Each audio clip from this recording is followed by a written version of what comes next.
한 게임 회사가 있었습니다. 대한민국 게임 산업의 역사 그 자체였던 곳입니다. 바로 NC소프트입니다. 시가총액 20조 원, 주가 100만 원을 찍었던 이 회사가 불과 3년 만에 4조 원대로 주저앉았습니다. 월급쟁이 연봉 수백 년치가 공중으로 사라진 셈입니다. 성공의 공식이 어떻게 몰락의 족쇄가 되었는지 함께 파헤쳐 보겠습니다.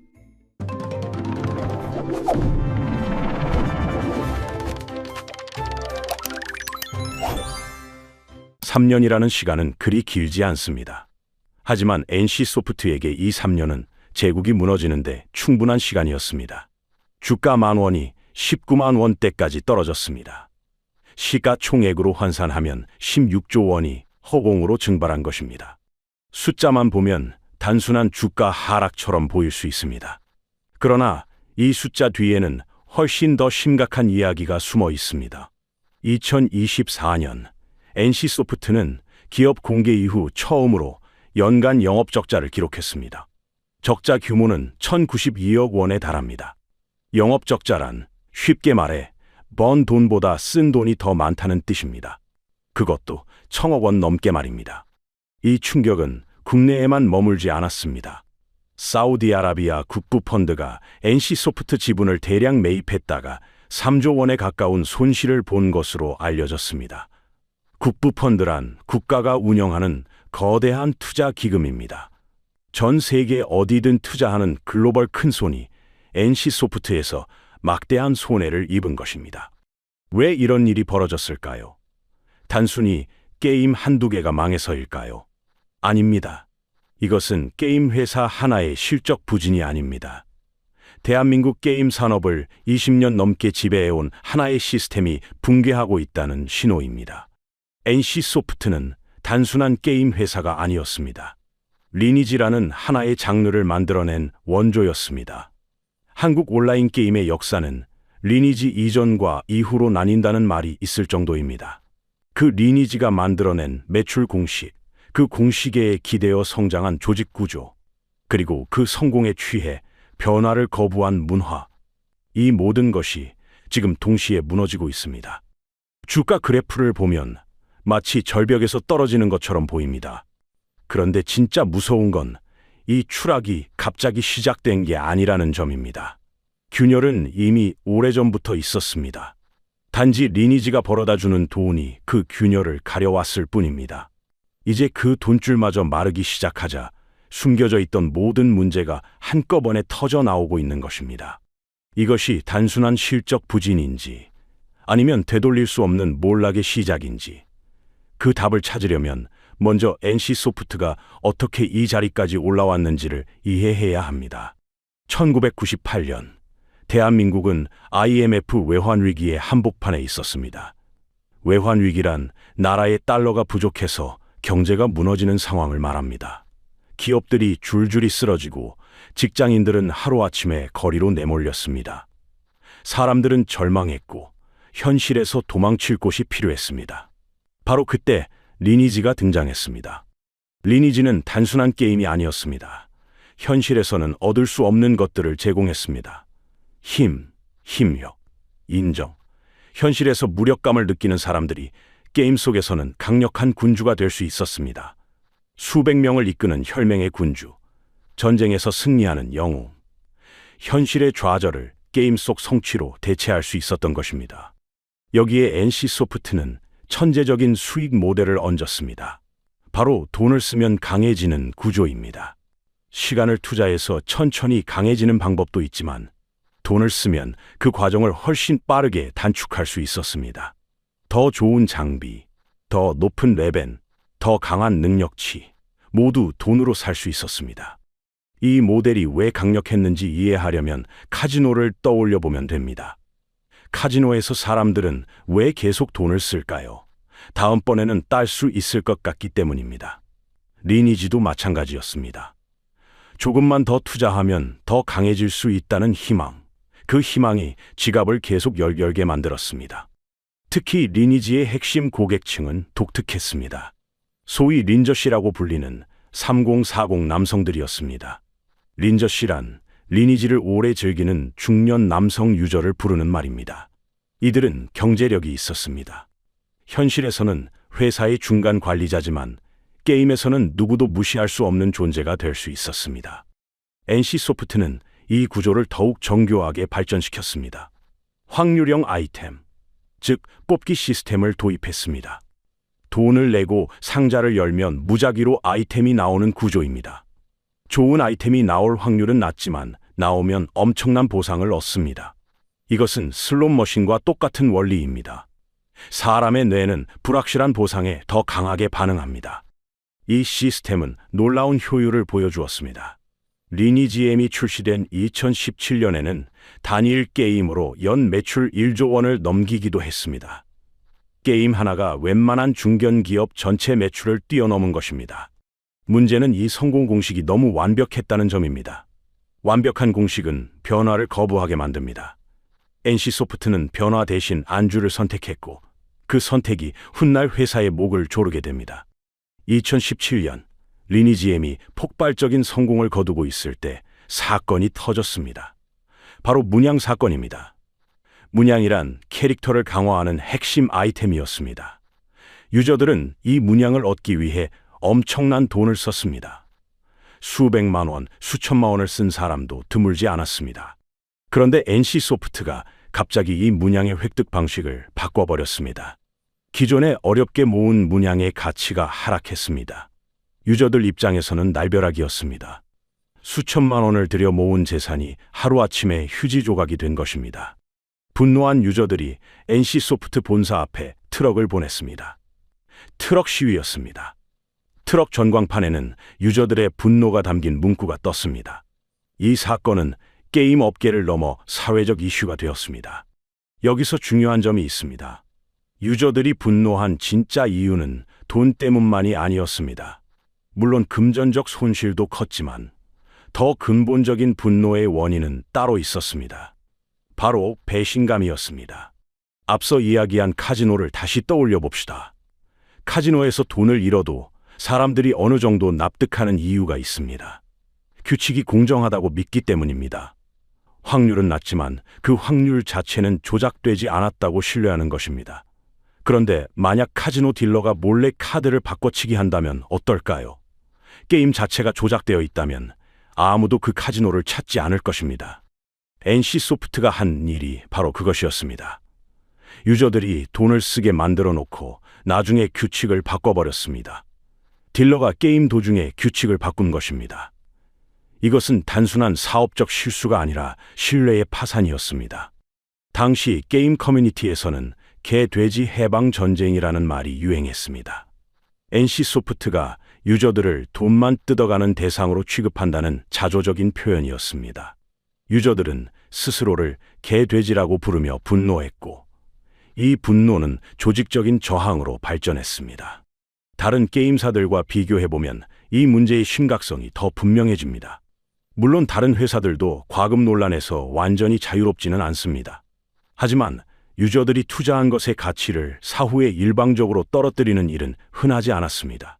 NC소프트는 그 선을 넘었고 그 대가는 혹독했습니다.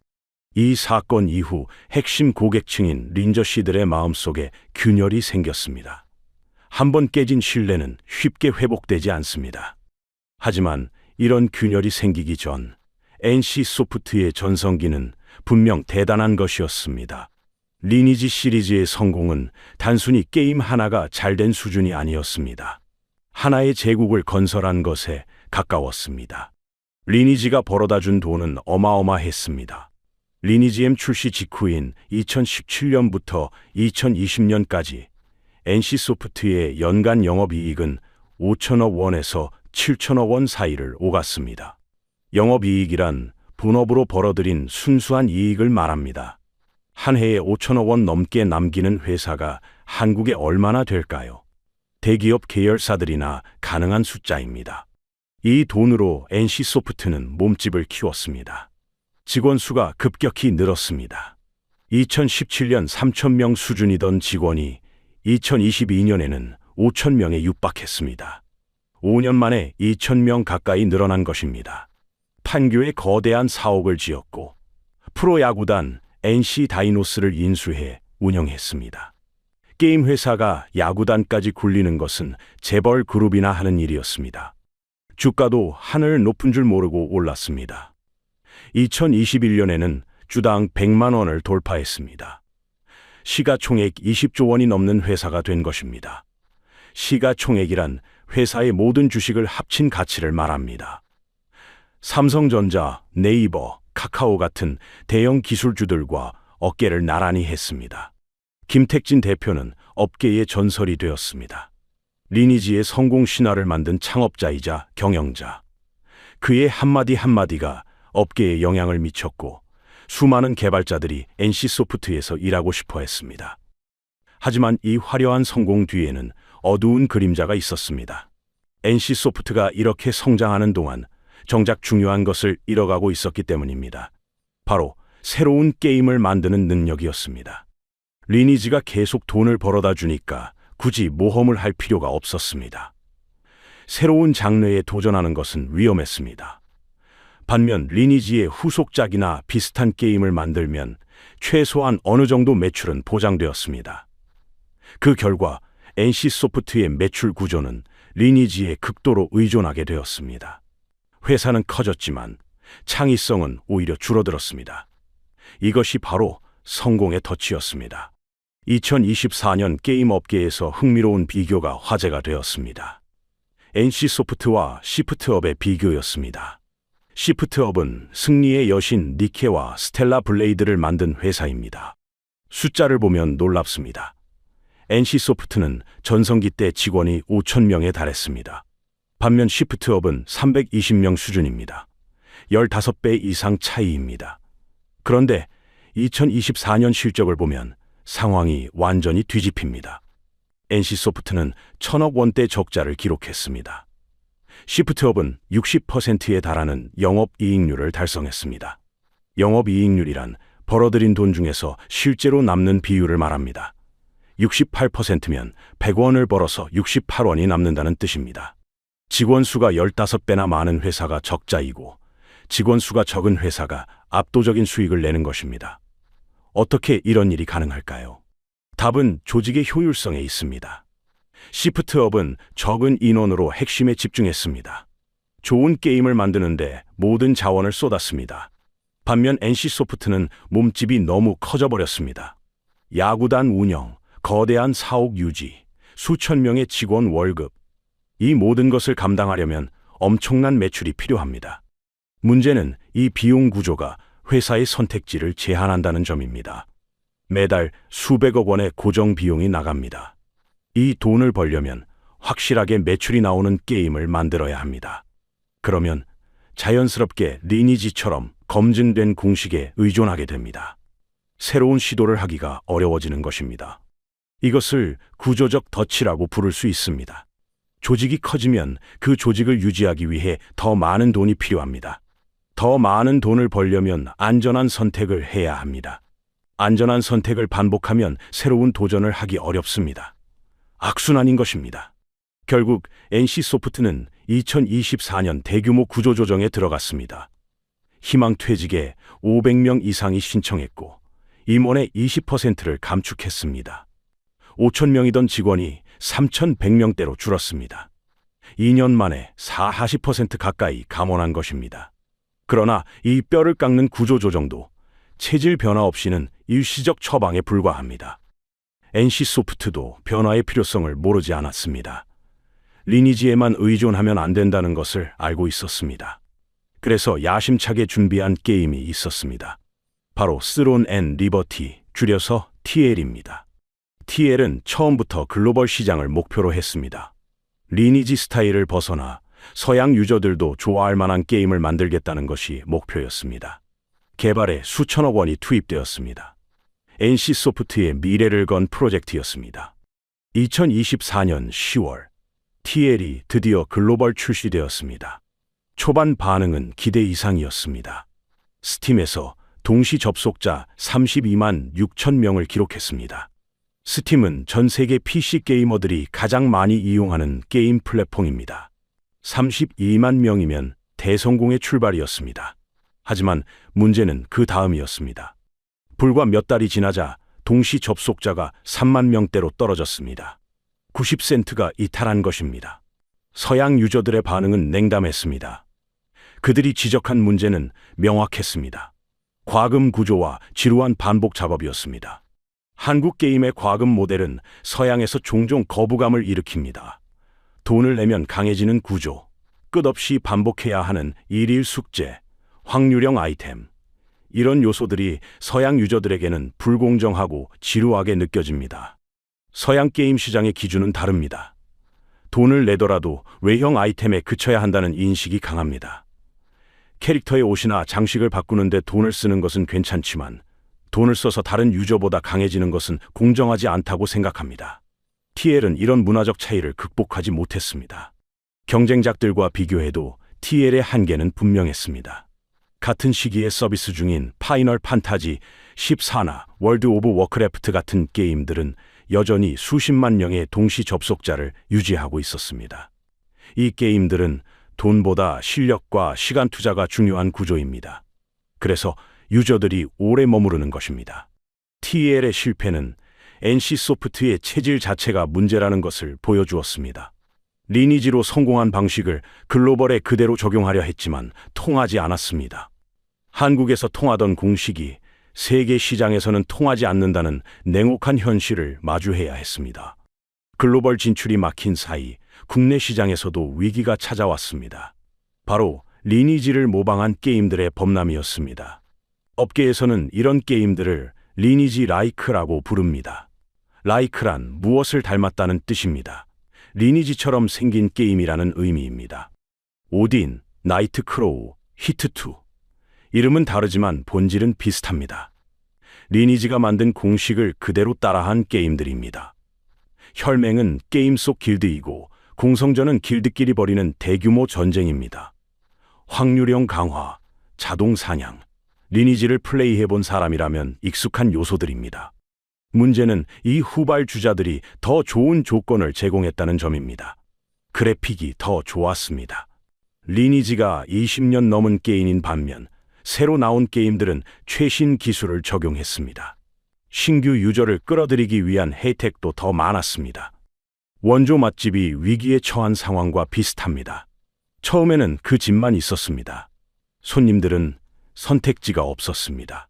하지만 주변에 비슷한 맛을 내면서 더 깨끗하고 저렴한 가게들이 들어서면 어떻게 될까요? 원조라는 타이틀만으로는 손님을 붙잡기 어려워집니다. 리니지의 핵심 고객층인 린저씨들도 움직이기 시작했습니다. 오랜 세월 리니지에 투자했던 유저들이 새 게임으로 이동했습니다.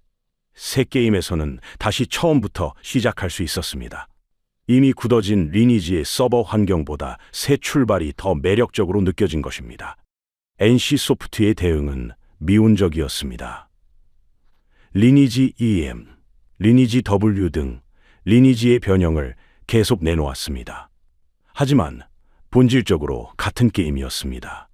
유저들은 익숙한 게임에 피로감을 느끼고 있었습니다.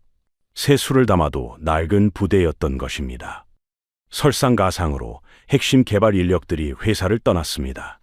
남은 직원들의 사기도 떨어졌습니다. 경쟁은 점점 치열해지는데 조직은 오히려 약해지고 있었습니다. 리니지 라이크 게임들은 계속 늘어나고 유저들의 이탈은 가속화되고 있었습니다.